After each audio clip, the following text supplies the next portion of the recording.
नमस्कार दोस्तों, आप सभी का स्वागत है GBR इन्फॉर्मेशन में। दोस्तों, जैसा कि आप सभी को पता है कि आज सोमवार का दिन है, तो आज मैं इस सप्ताह का सभी करंट अफेयर लेकर आया हूं, ठीक है, जो कि जून का है। तो ठीक है, हम वीडियो को स्टार्ट करते हैं। विश्व दुग्ध दिवस कब मनाया जाता है? दोस्तों, विश्व दूध दिवस जो है 1 जून को मनाया जाता है। ठीक है, 1 जून को विश्व दुग्ध दिवस मनाया जाता है। इसे FAO द्वारा मनाया जाता है। ठीक है, और FAO का मुख्यालय कहाँ है? तो FAO का मुख्यालय है रोम में, जो कि इटली में है।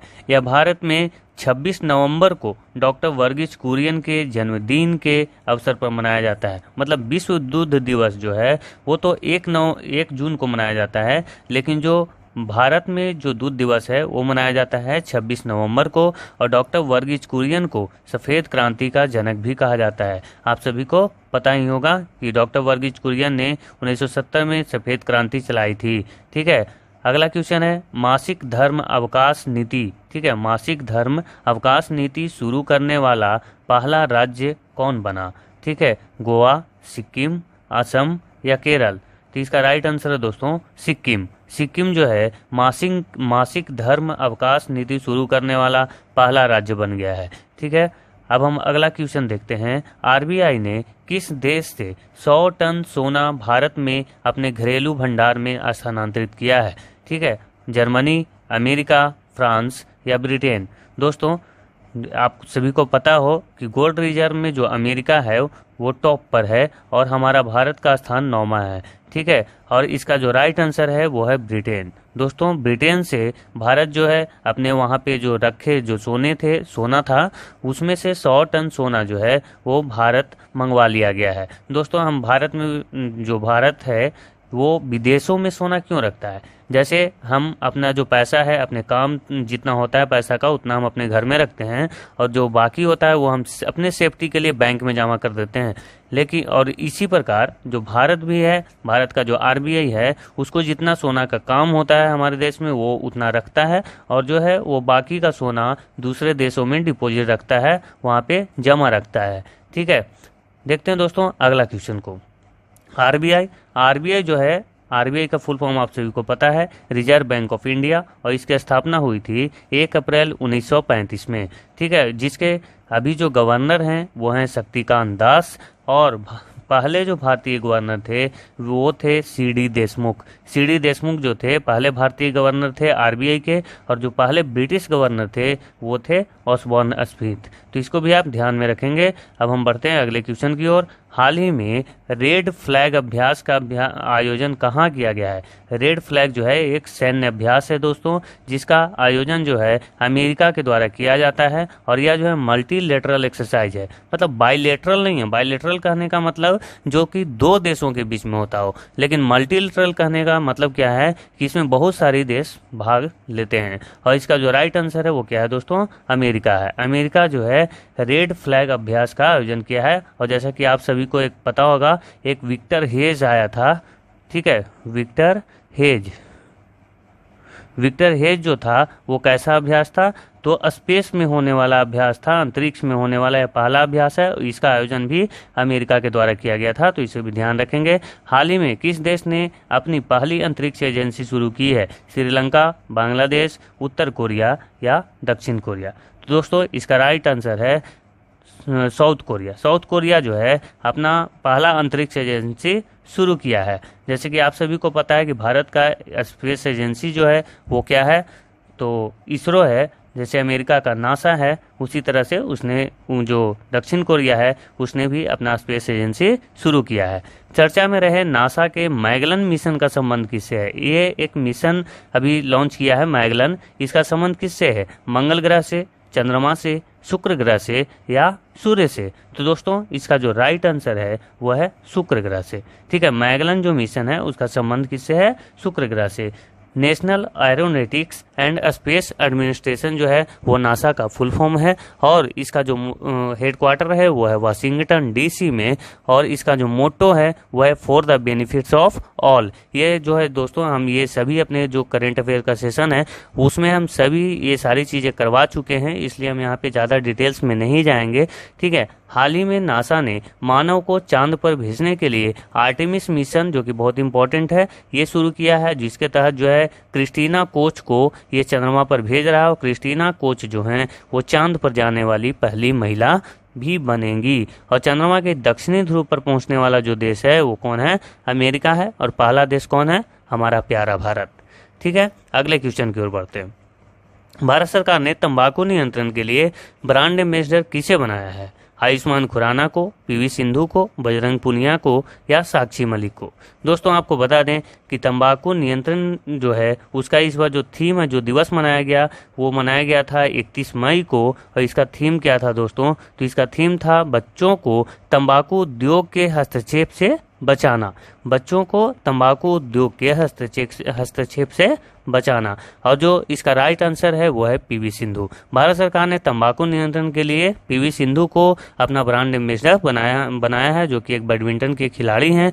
और यूनिसेफ, हम देखते हैं यूनिसेफ के बारे में, ठीक है, क्योंकि यूनिसेफ जो भी है, यूनिसेफ इंडिया, उन्होंने भी जो है अपना ब्रांड एम्बेसडर अभी बनाया है, तो इसको भी एक बार देख लेते हैं। यूनिसेफ का फुल फॉर्म होता है यूनाइटेड नेशन चिल्ड्रंस फंड। और यूनिसेफ इंडिया ने करीना कपूर को उनका अपना ब्रांड एम्बेसडर बनाया। ये अपना है, यहाँ पे लिखा हुआ, ये थोड़ा गलत टाइपिंग हो गया है।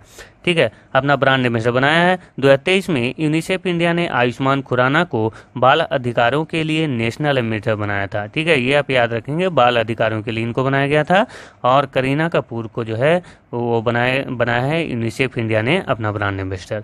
यूनिसेफ इंडिया ने अपना पहला यूथ एम्बेसडर हिमा दास को बनाया है, जो कि भारतीय धावक हैं।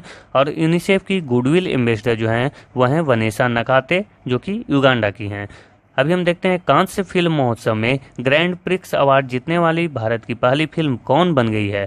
All we imagine as light, seamless, the first ones to know या सनफ्लावर? दोस्तों आपको बता दें कि ये जो फिल्म है ये पायल कपाड़िया द्वारा निर्देशित फिल्म है। और 2024 में जो है जो कांस्य फिल्म महोत्सव है इसका 77वां संस्करण हुआ कहाँ? पेरिस में। और संतोष जीवन ने सिनेमेटोग्राफी के लिए प्रतिष्ठित पियरे एजनिक्स ट्रिब्यूट पुरस्कार भी जीता है। मतलब भारत ने जो है वो टोटल 2 पुरस्कार इसमें जीते हैं। और ये जो फिल्म है वो है all we imagine as light. ठीक है, ये जो है पायल कपाड़िया द्वारा निर्देशित फिल्म है और ये भारत की पहली फिल्म है जिसने कांस्य फिल्म महोत्सव में ग्रैंड प्रिक्स का अवार्ड जीता है। दोस्तों देखते हैं कांस्य फिल्म महोत्सव में कुछ अवार्ड। तो सर्वश्रेष्ठ फीचर फिल्म के लिए पाल्मे डी ओर या गोल्डन पाम अवार्ड जो है वो एनोरा फिल्म को दिया गया है, जो कि यूएसए की है।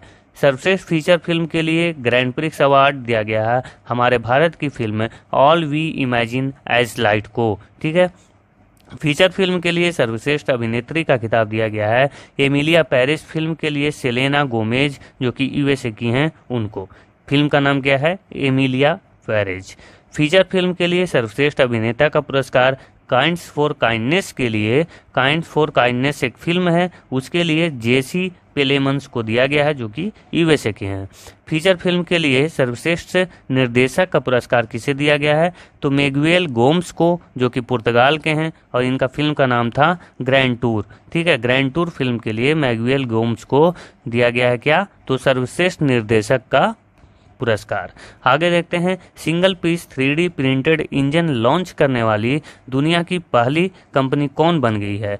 तो ये जो कंपनी है दोस्तों ये है अग्निकुल कॉस्मोस। अग्निकुल कॉस्मोस जो है वो सिंगल पीस 3D इंजन जो है 3D प्रिंटेड इंजन लॉन्च करने वाली दुनिया की पहली कंपनी बन गई है। अंतरिक्ष में रॉकेट लॉन्च करने वाली दूसरी प्राइवेट कंपनी भी यही बनी है, अग्निकुल कॉस्मोस। और जो पहली कंपनी थी वो थी स्काई रूट एरोस्पेस, जो कि हैदराबाद की है।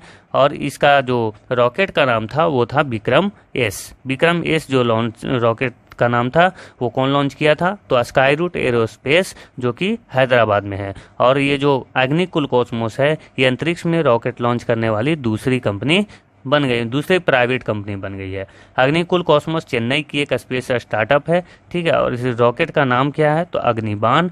और 3D प्रिंटेड इंजन का नाम क्या है? तो इसका नाम है अग्निलेट। तो इसे आप ध्यान रखेंगे। और भी देखते हैं, गुवाहाटी IIT जो गुवाहाटी है वो innovative 3D printed dummy wallet unit को विकसित किया है। भारत की पहली 3D प्रिंटेड मंदिर जो है वो तेलंगाना में बनेगा। भारत की पहली 3D प्रिंटेड डाकघर बेंगलुरु में बना है।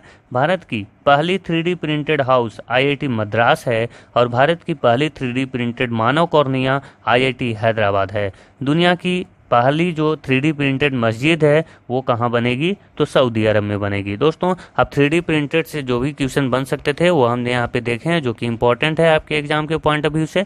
और दोस्तों, आपसे एक रिक्वेस्ट है कि आप प्लीज़ वीडियो को पूरा देखा करें। हमने इस महीने का जो वीडियो अपलोड किया था वो वीडियो पे व्यूज़ बहुत ही कम आया है, जबकि हमने उसमें बहुत ज़्यादा मेहनत किया था। पता है, उसमें टोटल जो है वो 100 पेज का PPT था, ठीक है। और व्यूज़ कम आने के वजह से मैं वो PPT जो है वो अपनी Instagram ID पे शेयर भी नहीं कर पाया हूँ, ठीक है। तो आप वीडियो को एक बार पूरा ज़रूर देखिए, उसके बाद ही आप देखिए वीडियो का क्वालिटी क्या है, या इसमें जो कंटेंट है वो उसका क्वालिटी क्या है, ठीक है। ऐसे आप किसी को जज नहीं कर सकते हो एक या दो क्वेश्चन देखकर।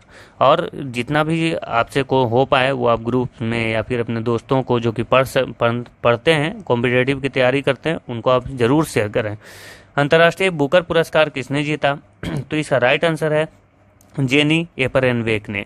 जेनी एपरेनवेक को अंतर्राष्ट्रीय बुकर पुरस्कार दिया गया और इनका एक बुक था जो कि कायरोस था। और जो दोस्तों, ये जो जेनी एपरेनवेक हैं ये जर्मनी के हैं और कायरोस बुक के लिए ये पुरस्कार दिया गया है। और ये जो कायरोस बुक है इसके ट्रांसलेटर का नाम है माइकल हॉफमैन। और प्राइज मनी जो है अंतर्राष्ट्रीय बुकर पुरस्कार के लिए 50,000 पाउंड दिया जाता है। और भी देखते हैं 2023 का जो ये इंटरनेशनल बुकर प्राइज था वो किसे दिया गया था, तो जॉर्जी गोस्पदिनो के, जो कि उनका जो एक बुक था द टाइम शेल्टर उसके लिए दिया गया था।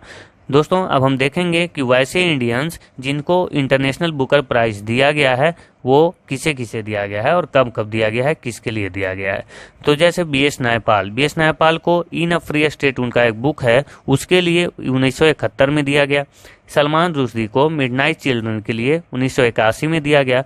अरुंधति रॉय को the God of small things के लिए 1997 में दिया गया। किरण देसाई को द इनहेरिटेंस ऑफ लॉस, ये इंपॉर्टेंट बुक है, इसे आप याद रखिएगा। द इनहेरिटेंस ऑफ लॉस किनकी पुस्तक है, तो ये है किरण देसाई की। और इनको इसके लिए इंटरनेशनल बुकर प्राइज जो है 2006 में दिया गया था। अरविंद अड़िगा की एक पुस्तक है द वाइट टाइगर, इसके लिए इन्हें इंटरनेशनल बुकर प्राइज दिया गया 2008 में। और गीतांजलि श्री को द टॉम्ब ऑफ सैंड के लिए 2022 में दिया गया था, ये आपको पता ही होगा, ठीक है। आगे चलते हैं। प्रवाह पोर्टल किसने लॉन्च किया है, तो इसका राइट आंसर दोस्तों RBI। प्रवाह पोर्टल जो है RBI ने लॉन्च किया है। और प्रवाह का जो फुल फॉर्म है वह है platform for regulatory application validation and authorisation, ठीक है। और जो फिनटेक रिपोजिटरी है, ये भी जो पोर्टल है ये भी किसने लॉन्च किया, तो ये भी RBI ने भी ही लॉन्च किया था, फिनटेक रिपोजिटरी। दोस्तों, आपको पता ही होगा कि फिनटेक का मतलब क्या होता है। फिनटेक, यहाँ पे देखिए, ये जो फिन है ये हुआ फाइनेंशियल, टेक जो है टेक से हुआ टेक्नोलॉजी, मतलब फाइनेंशियल टेक्नोलॉजी, ठीक है। और ये जो फिनटेक जो रिपोजिटरी है ये RBI द्वारा लॉन्च किया गया था, किस लिए, तो सभी भारतीय फिनटेक कंपनियों का जो डेटा है उसमें उसको जो है एक जगह पे संग्रहित करने के लिए, और वहाँ पे सभी कंपनियों का जो डेटा है वो अवेलेबल है, ठीक है। आगे देखते हैं, भारत के पहले मल्टी मॉडल लॉजिस्टिक पार्क का निर्माण कहाँ किया जाएगा, तो इसका राइट आंसर है दोस्तों चेन्नई। और चेन्नई जो है पहली बार night street racing circuit launch किया है। और भारत की पहली पुलिस ड्रोन जो है वो कहाँ, तो चेन्नई में ही शुरू की गई है। देखते हैं और भी जो भारत में हुए हैं पहली बार, तो भारत का पहला केंद्रीय वित्त पोषित गाय अभ्यारण्य जो है वो उत्तर प्रदेश के मुजफ्फरनगर में बनेगा। जो केंद्रीय वित्त पोषित करने का मतलब जिसका जो फंडिंग है वो केंद्र सरकार करेगी, ठीक है। प्रधानमंत्री विश्वकर्मा योजना लागू करने वाला पहला जो यूनियन टेरिटरी है वो है जम्मू कश्मीर।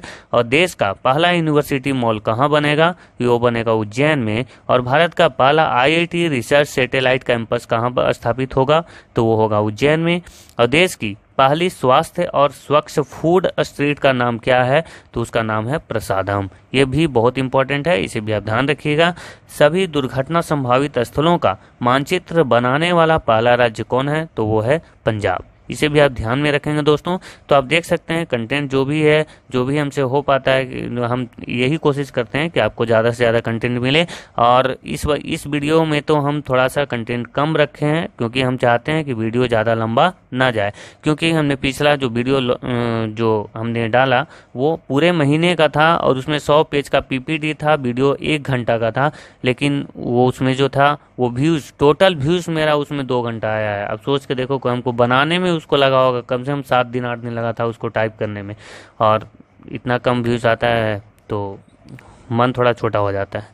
ठीक है, आगे चलते हैं। अंतर्राष्ट्रीय बुद्ध शांति पुरस्कार से किसे सम्मानित किया गया है? दोस्तों, अंतर्राष्ट्रीय बुद्ध शांति पुरस्कार से रश्मि सालूजा को सम्मानित किया गया। सालूजा यहाँ पे लिखा है, सालूजा होगा। रश्मि सालूजा को सम्मानित किया गया है। दोस्तों, और भी हम प्राइज देख लेते हैं। तो मिस वर्ल्ड 2024 का जो पुरस्कार है वो क्रिस्टीना प्लिस्कोवा को दिया गया। प्रिजकर अवार्ड जो है रिकेन यामामोटो, ये जापान के हैं, इनको दिया गया।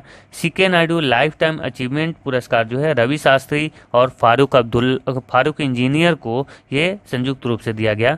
केपीपी नाम्बियार पुरस्कार जो है वो एस सोमनाथ को दिया गया। आपको पता है एस सोमनाथ के बारे में।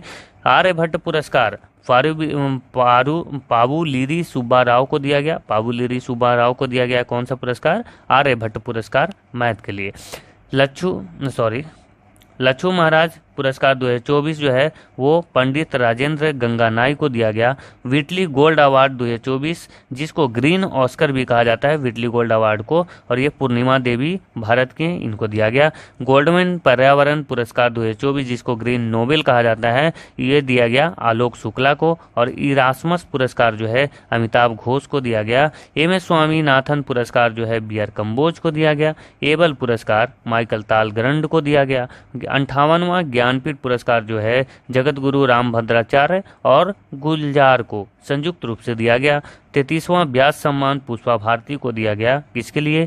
तो यादें यादें यादें के लिए। 33वां सरस्वती सम्मान जो है वो प्रभा वर्मन को दिया गया। किसके लिए? तो रुद्र सात्विकम के लिए। असम वैभव का सम्मान जो है वो दिया गया रंजन गोगोई को। ठीक है दोस्तों, हाल ही में विश्व के सबसे ऊंची खगोलीय वेधशाला का उद्घाटन कहाँ किया गया? तो ये किया गया जापान में। जापान में जो है विश्व के सबसे ऊंचे खगोलीय जो वेधशाला है उसका उद्घाटन किया गया। आप देख सकते हैं ये जापान का मैप। ठीक है, और भी देखते हैं जापान के बारे में। तो जापान की राजधानी है टोक्यो और मुद्रा है येन। जापान दुनिया का पहला लकड़ी का उपग्रह लॉन्च करेगा, मतलब लकड़ी का बना हुआ उपग्रह जो है सैटेलाइट है वो जापान लॉन्च करेगा। और जापान को समुद्र के अंदर विस्फोट के बाद एक नया द्वीप भी मिला है हाल ही में। जापान के याकोहामा में डांसिंग पिकाचू कार्यक्रम का आयोजन किया गया। डांसिंग पिकाचू इंपॉर्टेंट है, इसे आप ध्यान रखिएगा। ठीक है, पूछा जा सकता है। इसरो जापान की स्पेस एजेंसी की मदद से अपना अगला चंद्र मिशन भी पूरा करेगा। मतलब जापान की हेल्प लेगा कौन? इसरो, और ये अपना चंद्र मिशन जो आगे का है वो पूरा करेगा। 16वां विश्व भविष्य ऊर्जा शिखर सम्मेलन का आयोजन कहाँ किया गया? तो ये किया गया यूएई में। ठीक है, वर्ल्ड फ्यूचर एनर्जी समिट का आयोजन कहाँ किया गया? यूएई में। वर्ल्ड फ्यूचर एनर्जी समिट का आयोजन जो है वो यूएई में ही हुआ, जिसको मसदर कंपनी ने आयोजित करवाया था। वर्ल्ड सस्टेनेबल डेवलपमेंट समिट जो है वो दिल्ली में हुई। और first digital India future skill summit Guwahati में हुई। First nuclear energy summit Brussels में आयोजित किया गया। और विश्व सरकार सम्मेलन 2024 का आयोजन दुबई में हुआ। 27वां राष्ट्रीय युवा महोत्सव का आयोजन नासिक में किया गया। 9वां अंतर्राष्ट्रीय विज्ञान महोत्सव का आयोजन फरीदाबाद में किया गया। और 7वां हिंद महासागर सम्मेलन पर्थ जो कि ऑस्ट्रेलिया में है वहां आयोजित किया गया। 9वां रायसीना डायलॉग नई दिल्ली में आयोजन किया गया।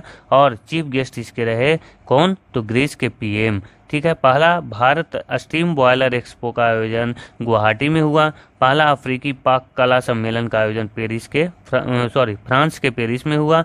अफ्रीकी पाक कला सम्मेलन मतलब अफ्रीकी जो पाक मतलब जो खाना बनाने वाला कुक आर्ट, मतलब अफ्रीकी कुक आर्ट जो समिट है वो कहाँ हुआ?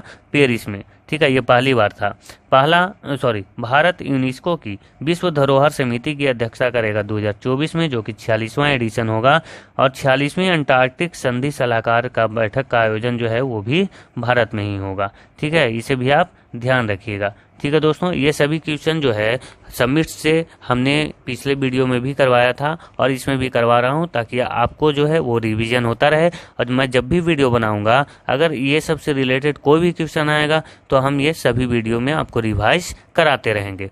आइसक्रीम मैन ऑफ इंडिया के नाम से मशहूर किस उद्योगपति का निधन हो गया? जिनका नाम था रघुनंदन कामत। दोस्तों, ये क्वेश्चन तो उतना इम्पोर्टेंट नहीं है, लेकिन हाँ, इसके जो स्टैटिक्स हैं वो आप देख सकते हो, वो इम्पोर्टेंट हो सकते हैं।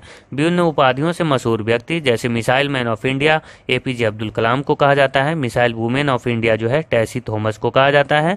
ठीक है, तो ये आप याद रखिएगा, missile women. Rocket man of India के शिवन को कहा जाता है। और मून मैन ऑफ इंडिया जो है एम अन्नादुरई को कहा जाता है। टॉयलेट मैन ऑफ इंडिया जो है वो बिंदेश्वर पाठक को कहा जाता है। ठीक है, इसे भी आप ध्यान रखेंगे, Bindeshwar Pathak toilet man of India. Cyclone man of India Mrityunjay Mohapatra को कहा जाता है। और मैन ऑफ सुपर कंप्यूटर जो है वो विजय भटकर को बोला जाता है। ठीक है, तो इसे भी आप ध्यान रखेंगे।